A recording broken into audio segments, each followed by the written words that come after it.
Hong Kong tends to get rather mixed reviews these days from tourists. It's too loud, it's too crazy and chaotic, too dirty, the people are too rude, things like that. But for me, after living there for 8 years, I think it's in fact the perfect place for foreigners to live.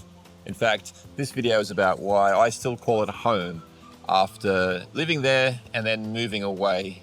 And I've been in Thailand now for 3 years. And in this video, I'm going to give you 5 reasons why I actually still call it my home. All right, let's get down to it. We're going to break it down into 5 reasons why Hong Kong is still the best place for me. All right, let's get into it. So, number 1 reason, and this is going to sound rather vague, but location. So the location of Hong Kong is great for a number of reasons. It's great because it's kind of close to a lot of things. So it's close to mainland China, of course, and it's very easy these days just to pop across and explore the incredible vastness that is China. And having lived in China before and wished I would live there longer, being so close and having such access to mainland China is certainly a plus for me, at least. It's also close to other places like the Philippines and Taiwan, so it's very easy to travel to both of those places. So it's not completely isolated, I suppose, even though it is a little further away from a lot of the parts of Asia where I've lived previously. The other thing about location, of course, is it's all about geography and the fact that the location at around about, I think, 22 degrees north is not so tropical. So it has seasons. And so that actually is a huge thing for me. Having lived in Singapore and sort of had that big debate with myself about which is the best of the 2 places to live between Hong Kong and Singapore, having seasons is a big plus. So it's not completely tropical, of course. When it gets seasons, it gets hot summers and it gets actually cold winters, which I think is great to have that variety as opposed to many of the places where I've lived where you really don't have any seasons at all.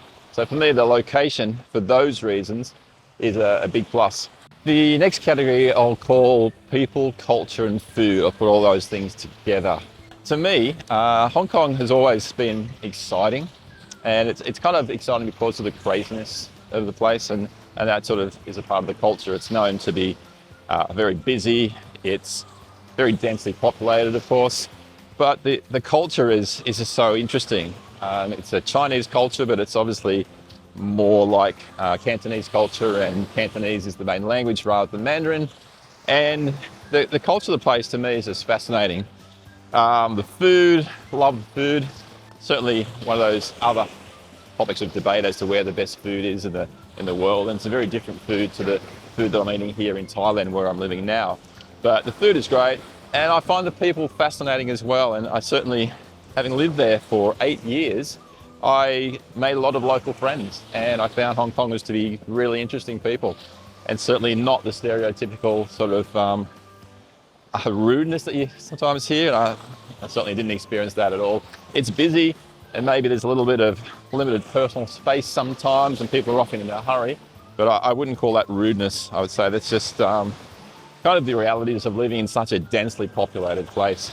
So people, culture, food, just fascinating. I absolutely love it there. Number 3, geography and also size. So going back to another geography point here, the thing about the geography of Hong Kong that's so appealing is that it's not what you think. It's not just like a city where it's all urban and hustle and bustle. It has great variety. For example, it has ruggedness. It has mountains, many more mountains, and much more rugged than, again, places like Singapore. And it also has incredible natural beauty in terms of forests, national parks, but also beaches. The beaches are just beautiful. So being an Australian, I really love the outdoor lifestyle, and that is a huge part of Hong Kong. Some of the biggest activities that take place in Hong Kong are things like hiking, as well as trips to the beach. And because of the small size of Hong Kong, so Hong Kong Island is tiny, but the rest of Hong Kong is much larger. But even so, you can still get from Hong Kong Island up to the beaches of sort of Sai Kung National Park and head out on a hiking trail, go surfing if you want. There's actually surf beaches there as well. and you can get there within an hour. So the size, the geography, the diversity, the beautiful beaches and the hiking is a big selling point. Of course, this geography lends itself to those activities. The fact that you've got the great climate and the variety of climate, but you've also got the access to beautiful beaches, national parks, hiking trails. The outdoor lifestyle is also centered around things like when you go on a trip or you have a party, you tend to make it a junk boat party and you get on the water. So everything seems to revolve around the water as well. And that's another thing that Australians tend to relate to. Another thing kind of related to that and that sort of lifestyle of being focused on the water is that dragon boating is a really big thing. And a lot of foreigners, in fact, a lot of my friends joined dragon boat teams or created dragon boat teams, and we got to go and watch them compete. The other thing in terms of activities, Hong Kong attracts a lot of things. So the Hong Kong Sevens rugby tournament is a huge event every year, but you know, there are regular events, music festivals, concerts, artists that are visiting, all those kinds of things as well. So as I said in the intro, this is really about why I call Hong Kong home and why a foreigner can actually fall in love with a place and make it their home and call it home. And people ask, where am I from? The first instinct, I guess, is to say I'm Australian, so I'm from Australia. Because I lived in Hong Kong for so long, 8 years is quite a long time. And since I left Australia, it's the place that I've spent the most time. And so therefore, it does feel like home to me. And a lot of that, of course, relates to the sense of community that I felt when I was living there. And that relates, of course, to the people and the school that I was working at. So I lived in Hong Kong through a few pretty tough times. So I was there during the really bad typhoon in 2018, which was just devastating. I was there during the umbrella protests. And of course, I was there during COVID as well, which was the worst of those three events.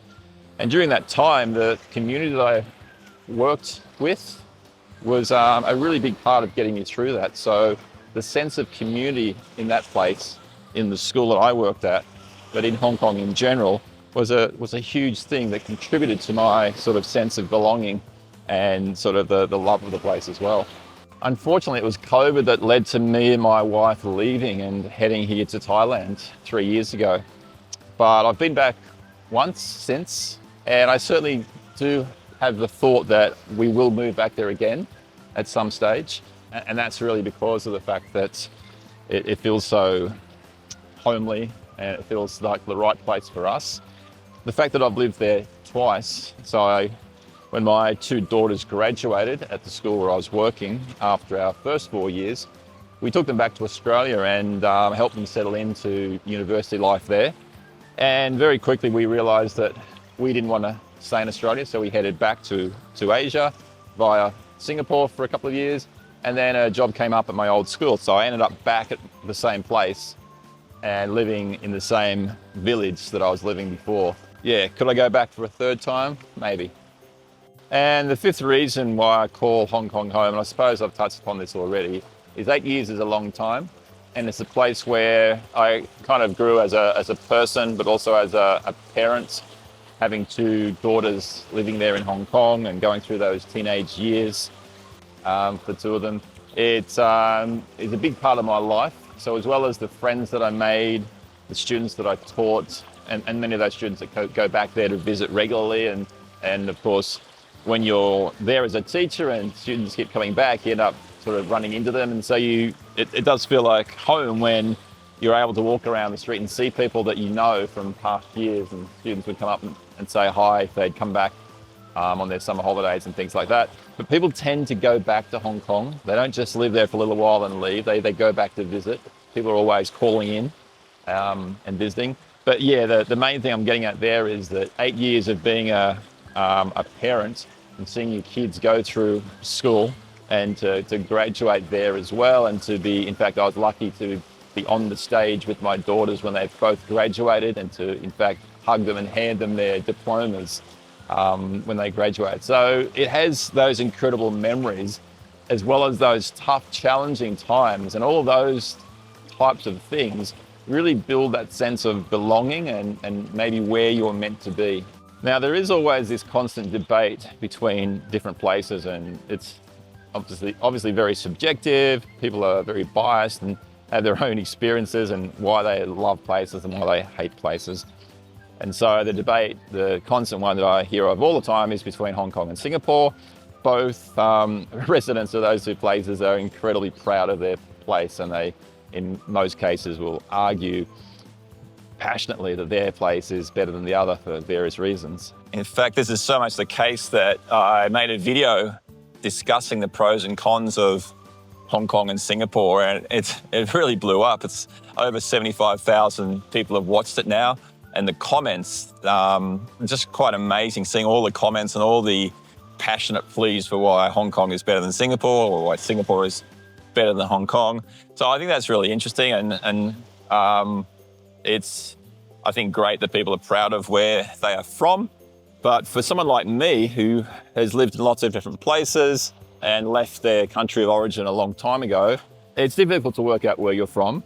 And even though I did love living in Singapore, I loved also living in the Philippines and living in China, and I'm really loving living here in Thailand, there's something about Hong Kong, and maybe I haven't been able to put my finger on it in this little video, but there is something about it that I still love, despite the challenges that it's been going through in recent times.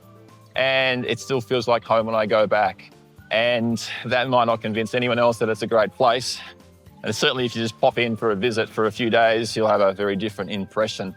But just trust me when I tell you that there are lots of expats, lots of foreigners like myself from Australia, the US, the UK, who have lived there for a long time and who are still there. They haven't left. They didn't get kicked out through COVID. They were a bit stronger than I was and got through it, and they're still there. And for many of them, they couldn't imagine living anywhere else.